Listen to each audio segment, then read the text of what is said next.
Bueno, ahí yo la verdad es que estoy muy preocupado.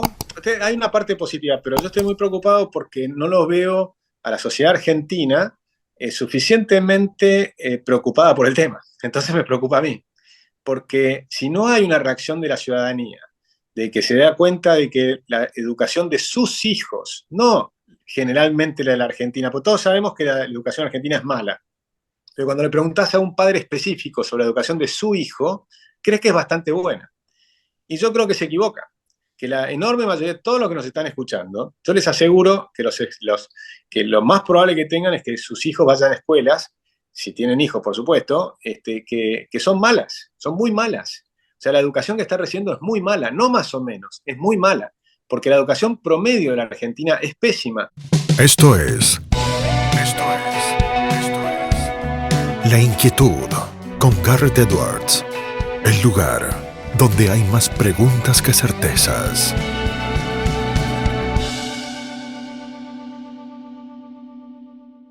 Damos vuelta de página aquí en La Inquietud por CNN Radio Rosario. Tenemos un enorme honor, placer y privilegio. Es el director general de Libertad y Progreso, es economista, es profesor universitario, es un hombre de las ideas de la libertad y del liberalismo que no solo se mete en el mundo de la academia, sino que también se mete en el mundo del análisis político, del análisis económico. Tiene la deferencia de atendernos del otro lado. Es Agustín Echevarne. Agustín, ¿cómo estás? Garra Todas te saluda. Es un placer charlar contigo, un gustazo enorme. El placer es todo mío, Agustín. Tantos temas para charlar, tantas cosas para hablar, pero te hago la pregunta de rigor ya en el cierre de este 2022. ¿Ve a Agustín Echevarne con qué ojos el cierre del año para la Argentina? Bueno, la verdad que fue un año muy complicado, un año donde la economía en la primera mitad del año andaba relativamente bien en términos de que había una recuperación después de la caída enorme desde el 2020 por la pandemia y demás, pero con una inflación galopante. Esa inflación galopante cada vez se va agravando más, que era lo que nosotros esperábamos que iba a ocurrir, porque el sistema económico argentino está en la fase final de un colapso, ¿no? Y fíjate, el gobierno pensaba que este año iba a haber 30% de inflación y finalmente estamos cerrando con 100% de inflación o cerca de 100% de inflación al año, lo cual es un escándalo. Por supuesto, el correlato es el aumento de la pobreza, que ya está en 43%. Recordemos que en lo que va del siglo, el peronismo ya gobernó 16 años, incluyendo, o cuando termina el año que viene, van a Sí. haber sido 16 años. Con lo cual es un escándalo porque dice que hacen todos por los pobres, pero la pobreza no para de subir. Y cuando mirás del lado de la economía, que venía esa recuperación, ya estamos estancados y en todo caso en una leve caída en estos últimos meses, con lo cual estamos en una clara estanflación, que es lo peor que le puede pasar a la economía, y sobre todo cuando la inflación de la que estamos hablando es tan alta que por supuesto los salarios y las jubilaciones no pueden alcanzarla y por eso aumenta la pobreza. Hoy puedes tener un trabajo y ser pobre, cosa que antes no ocurría en Argentina. Podía haber un pobre que no conseguía trabajo, que hacía changas o lo que fuera. Hoy puedes tener un trabajo y full time y que no te alcance para salir de la pobreza en Argentina, lo cual es un escándalo, ¿no? Y para colmo, y te cierro con esto, la herencia que van a dejar es cada vez peor, porque no solo no solucionan ningún problema, sino lo que están haciendo es agravándolos porque van acumulando cada vez mayor deuda. El Estado está quebrado y termina quebrando al Banco Central. El Banco Central tiene una deuda que ya supera 207% de la base monetaria y con unas tasas de interés de 107% anual. Así que imagínate que lo que dejan hacia adelante es una bomba de tiempo tremenda, con lo cual el salto de la pobreza, cuando esto termine de estallar, va a ser mucho peor del actual, que como te repito, ya es 43%. Nos compartías, Agustín, un montón de hilos como para retomar de lo que nos estabas contando y analizando. Quiero retomar este concepto que utilizabas recién, el de estanflación, que a mí por lo menos me hace sentir esta cuestión de la recursividad del estilo argentino, ¿no? Como algunas palabras vuelven a aparecer con el tiempo. ¿Te parece que en el 2023 le vamos a estar prestando más atención a este concepto en la economía argentina? Sí, y creo que vamos a estar también hablando de un concepto que está hablando el propio viceministro de Economía, que dice que la Argentina está coqueteando con la hiperinflación. Eso es gravísimo. Creo que no se lo tomó tan en serio la prensa, porque que un viceministro de Economía, que además es el único que sabe de economía en el Ministerio de Economía, porque Massa no Es el sabe de único que es, economía. es el único que es economista y que además sabe, porque aparentemente en el oficialismo no alcanza con ser economista para saber. Exactamente. Y Rubinstein, la verdad es que sabe de economía, es un buen analista, y que diga que estamos coqueteando con la hiperinflación es gravísimo, porque la hiperinflación implica un salto tan rápido de los precios que los salarios se quedan absolutamente retrasados. Eso implicaría un salto en la pobreza descomunal. Y de nuevo, a mí lo que me asusta es que este caso, porque ya tuvimos saltos hiperinflacionarios, ahora partíamos de salarios mucho más altos. Entonces, cuando vino el salto hiperinflacionario de Alfonsín, la pobreza llegó al 44%. Pero resulta que ahora ya estamos en el 44% prácticamente de pobreza y todavía no empezó el salto hiperinflacionario. Si querés, el proceso hiperinflacionario ya lo estamos viviendo, pero no el salto final. Y eso es lo preocupante, porque si no logramos abortar ese salto final, la pobreza argentina tranquilamente puede llegar al 60% o más. Y eso es gravísimo, es realmente muy grave, porque la gente, obviamente, la contracara es que la pasa muy, muy mal. ¿Cómo puede ser, Agustín, que esto que nos contás de la economía, de la situación actual, pero también de la situación posible que incluso puede ser, termine siendo más grave, no provoque una respuesta de la ciudadanía o un intento o un pedido o una solicitud o una demanda de que las cosas cambien como corresponden? ¿Estamos anarcotizados? ¿Lo hemos naturalizado? ¿Este estadio de la Argentina pobre cada vez más pobre? Bueno, yo creo que en las sociedades en general suelen ser muy mansas, salvo que haya actores que los incentiven. Siempre son minorías las revolucionarias, y generalmente las minorías revolucionarias vienen de la universidad o de las clases altas, no vienen de los obreros. Los obreros son generalmente manipulados, ¿no? Entonces así tenés la revolución de los bolcheviques, probablemente serían el 1%. De hecho, estaba leyendo escotado que, por ejemplo, no hay ningún partido comunista que haya jamás ganado una elección. Nunca sacaron. Impresionante. Sí, sí, nunca ganó una elección en ninguna parte del mundo. Por supuesto, Hitler tampoco ganó la elección, sacó 33%. Después lo que son fenomenalmente hábiles para controlar el poder, que es una cosa distinta. Y en Argentina los que ganan las elecciones finalmente son el peronismo, pero el peronismo es una cosa distinta. El peronismo es una máquina de poder, es una maquinaria de poder. Y mucha de la gente que está en el peronismo está ahí porque saben que es una maquinaria de poder. Entonces no les importa la ideología. Y por eso pueden tener en el mismo partido una persona como Menem, o como Duhalde, o como Kirchner, o como Cristina. O sea, van variando. El propio Perón era fascista de derecha, y después hace negocios con el ERP y con Montoneros y con los de izquierda. Y por eso, cuando tratás de explicar qué es el peronismo a alguien, a un extranjero, es muy difícil de hacerlo si no comprendes que en el fondo es una maquinaria de poder, ¿no? Y creo que ese es el tema. Entonces, ¿qué pasa? Que en Argentina, cuando vienen por ejemplo, las tomas a los supermercados, los saqueos y demás, es porque los fomentan los propios peronistas. Ahora ellos están en el poder, por eso es que no estás viendo saqueos. Sin Claro. embargo, la situación es mucho más grave hoy que la que hemos vivido, por ejemplo, en el 2001. O sea, en el 2001 sí es cierto que hubo una parte que agravó todo el tema, que fue el corralito, ¿no? Si tuvieras un elemento como el corralito, ahí sí creo que no lo podrían detener.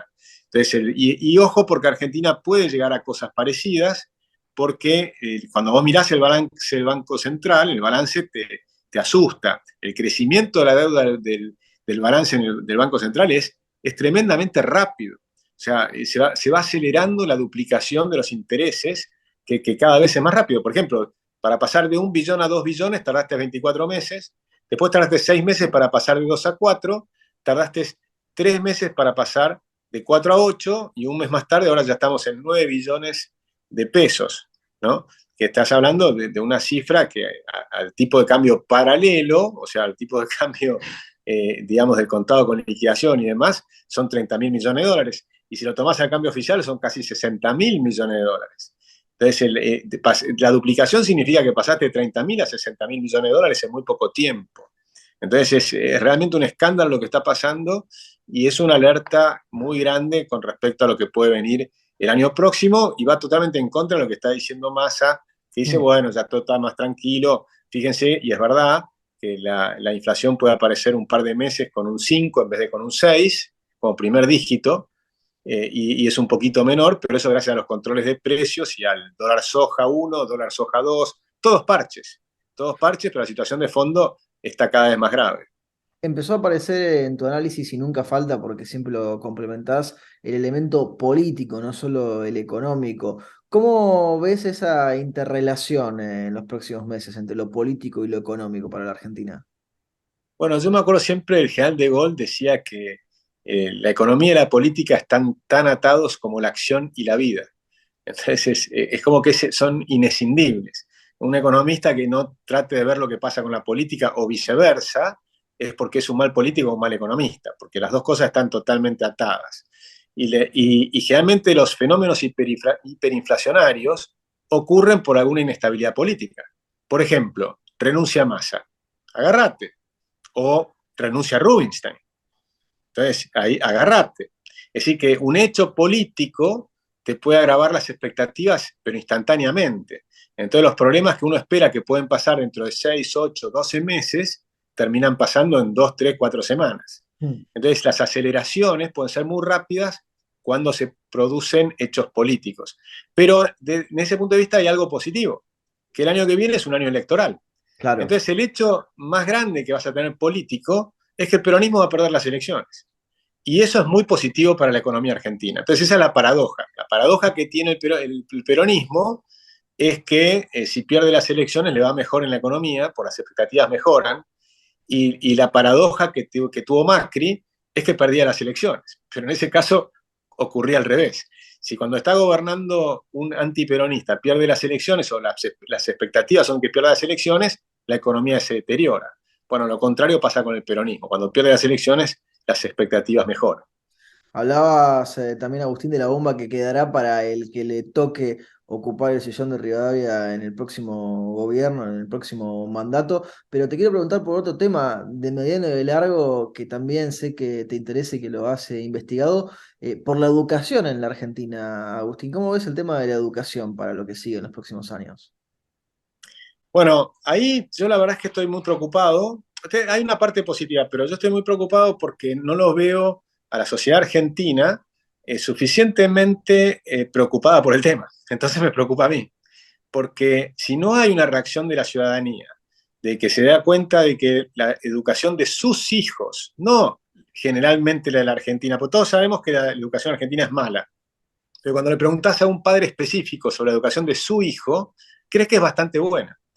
Y yo creo que se equivoca, que la enorme mayoría de todos los que nos están escuchando, yo les aseguro que, que lo más probable que tengan es que sus hijos vayan a escuelas, si tienen hijos, por supuesto, que son malas, son muy malas. O sea, la educación que está recibiendo es muy mala, no más o menos, es muy mala, porque la educación promedio de la Argentina es pésima, pero los mejores colegios de la Argentina tampoco son tan buenos.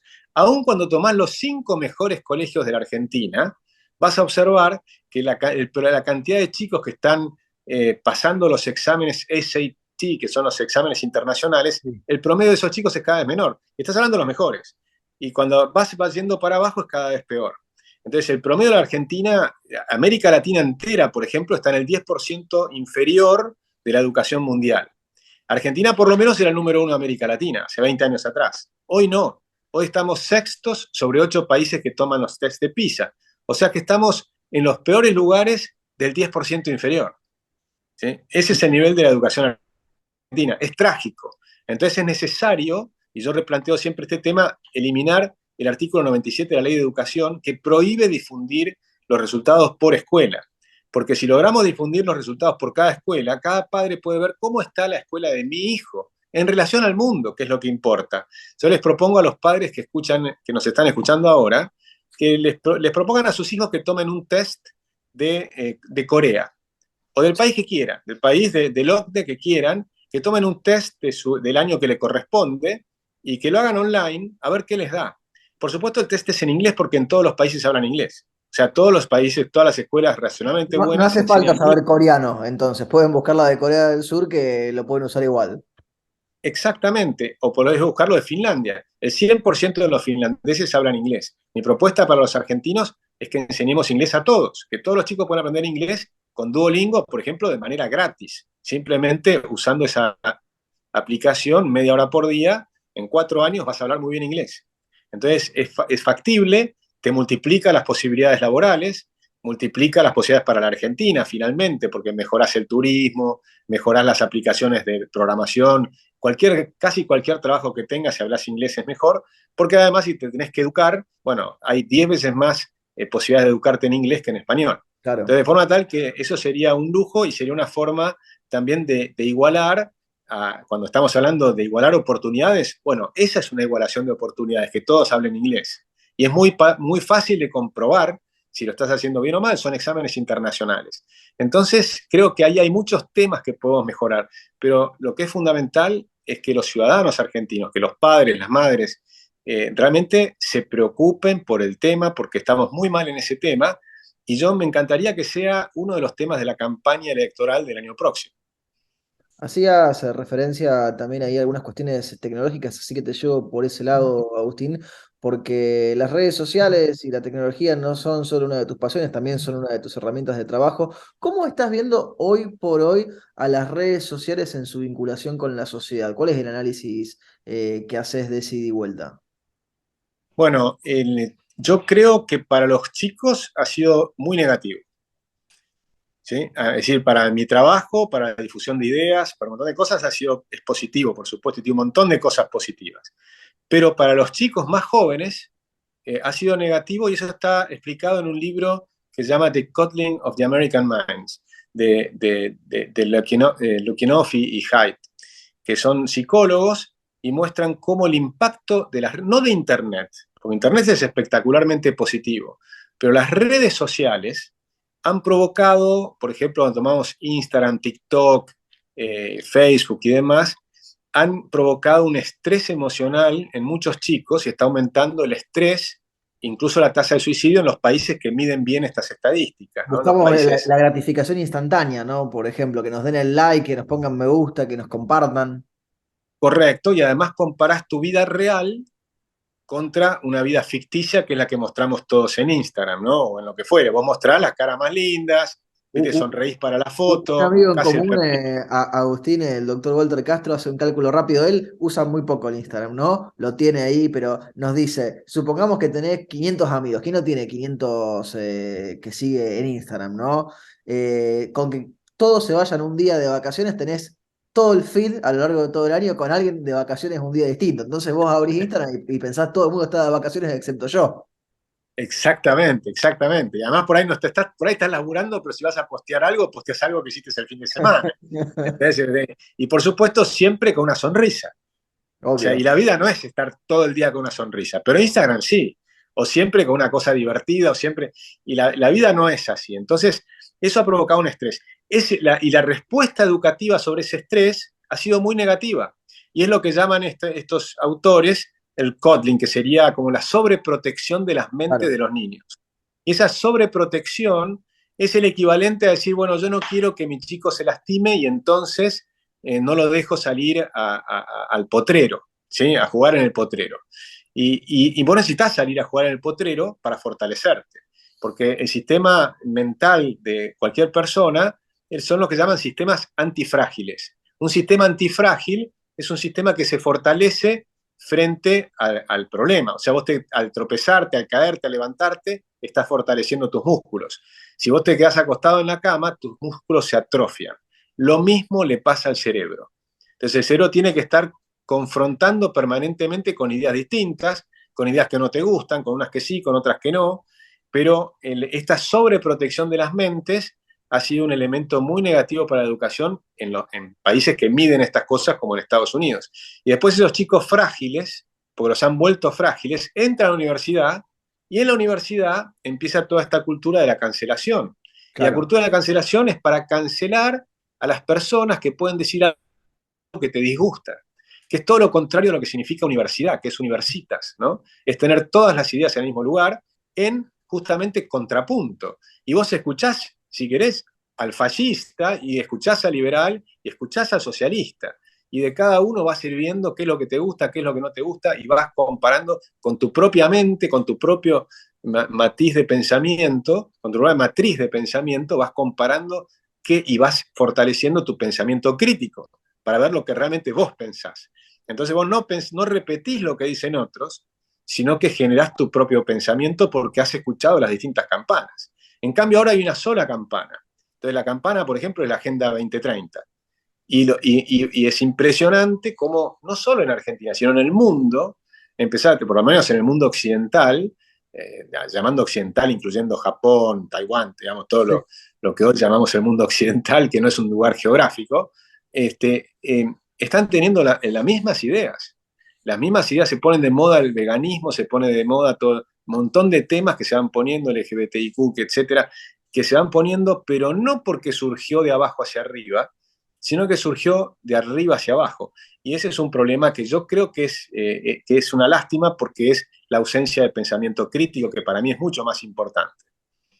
Agustín, penúltima pregunta de esta conversación y no te robamos más tiempo porque hablamos de la economía, hablamos de la política, hablamos de la Argentina, de la educación, de la tecnología.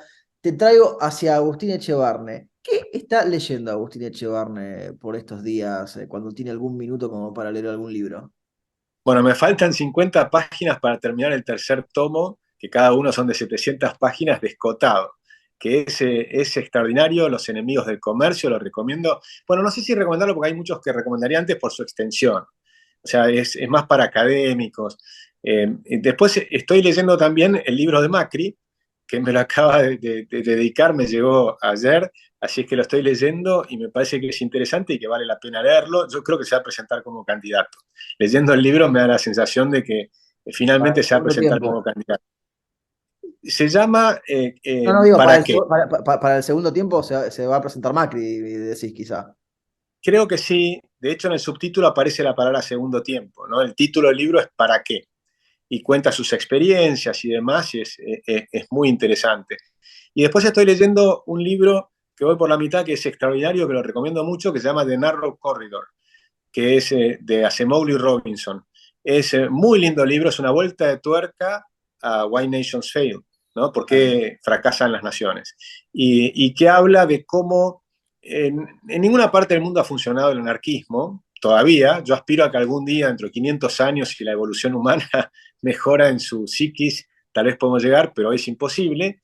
Y del otro lado, en el otro extremo, está el Leviatán, ¿no? de Hobbes, o sea, la idea de el Estado, digamos, el Estado más opresivo que puedas tener. En el medio hay un corredor donde deberíamos estar todos los que aspiramos a las sociedades libres, que sería un Estado pequeño y encadenado. Ellos hablan del Shackled Leviathan, ¿no? O sea, que tenés un Estado encadenado. Pero lo interesante que postulan es que la única manera de llegar a ese corredor es que la sociedad civil sea fuerte.